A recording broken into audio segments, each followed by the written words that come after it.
एक आदमी को कहीं से जिन मिल गया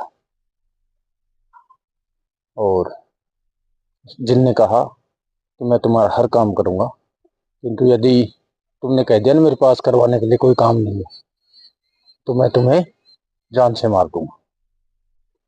व्यक्ति ने सोचा मेरे पास तो बहुत सारे काम है, चल उसको जिन को घर ले आया।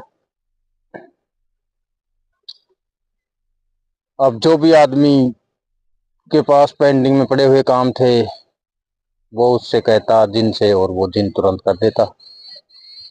चलता रहा क्रम कुछ दिन, कभी खेत पर भेज देता, कभी कुछ करवाता, कभी कुछ करवाता, किंतु एक समय ऐसा आया उस आदमी देखा कि अब मेरे काम समाप्त होते जा रहे हैं और जिन यहाँ से जाने का नाम नहीं लेता, क्योंकि इसने तो वचन भर लिया कि काम नहीं होगा तो मार देगा।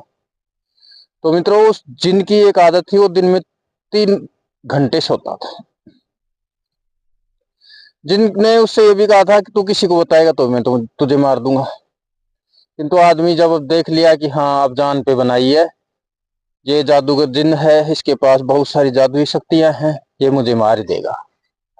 तो जब वो सोया तो उस आदमी के का एक गुरु था, संत, वो दौड़ा दौड़ा संत की शरण में गया और संत से कहा कि गुरुजी समस्या ये है।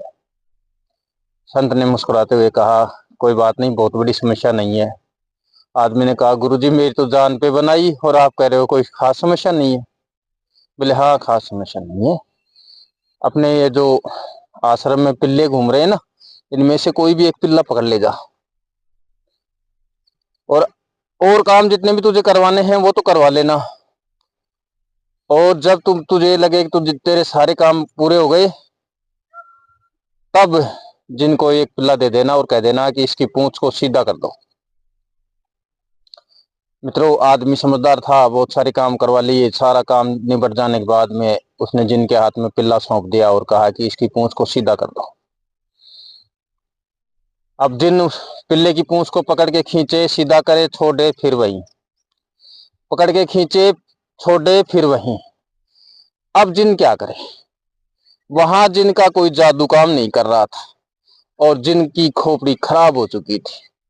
जिन इतना दुखी हुआ कि उसने उस घर को छोड़ दिया और वहां से भाग गया।